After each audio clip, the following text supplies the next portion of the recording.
Narito ako sa isang lugar na di ko maintindihan.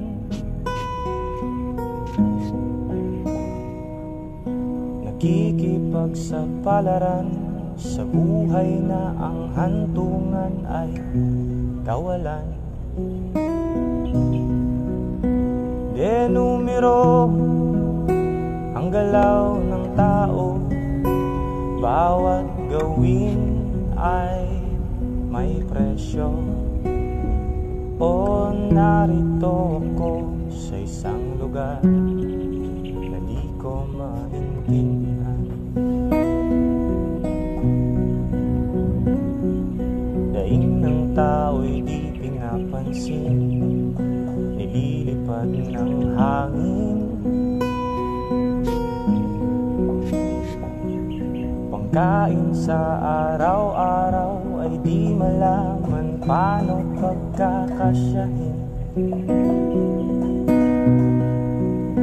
Lalong yumayaman ang mga mayaman, lalong naghihirap ang mga mahirap.